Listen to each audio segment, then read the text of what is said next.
கிருஷ்ணகிரி அருகே யானை தாக்கி இருவர் படுகாயம். யானைகளை உடனடியாக வனப்பகுதிக்குள் விரட்ட கோரி பொதுமக்கள் சாலை மறியல்.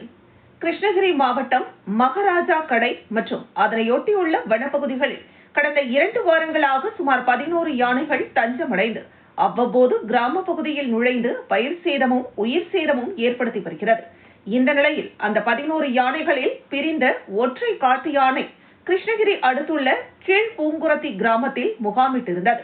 அதிகாலை 5 மணி அளவில் டீ குடிப்பதற்காக கீழ்பூங்குரத்தி கிராமத்தை சேர்ந்த 70 வயதான கொண்டப்பன், 65 வயதான கனகப்பன் ஆகியோர் அந்த கிராமத்தின் சாலை வழியாக வந்து கொண்டிருந்தனர்.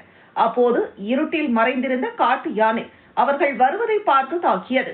இதில் கொண்டப்பனுக்கு காலில் எலும்பு முறிவும் தலையில் பலத்த காயமும் ஏற்பட்டது. கனகப்பனுக்கு லேசான காயம் ஏற்பட்டுள்ளது. இவர்களின் அலறல் சத்தம் கேட்டு வந்த கிராம மக்கள் உடனடியாக அவர்களை மீட்டு கிருஷ்ணகிரி அரசு மருத்துவக் கல்லூரி மருத்துவமனைக்கு சிகிச்சைக்காக அனுப்பி வைத்தனர்.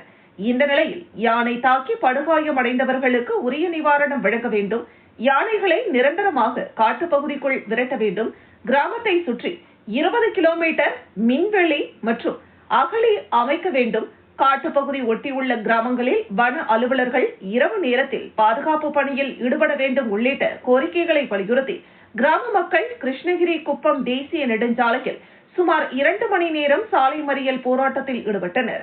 இதனால் தேசிய நெடுஞ்சாலையில் சுமார் 2 கிலோமீட்டர் தூரத்திற்கு வாகனங்கள் அணிவகுத்து நின்றன. தகவல் அறிந்து வந்த பர்கூர் துணை காவல் கண்காணிப்பாளர் தனசேகரன், கிருஷ்ணகிரி வனச்சரக அலுவலர் முனியப்பன் மற்றும் காவல்துறையினர் கிராம மக்களிடம் பேச்சுவார்த்தை நடத்தி அவர்கள் கோரிக்கை நிறைவேற்றப்படும் என உறுதியளித்தனர். அதன் அடிப்படையில் மறியலை கைவிட்டு கலைந்து சென்றனர்.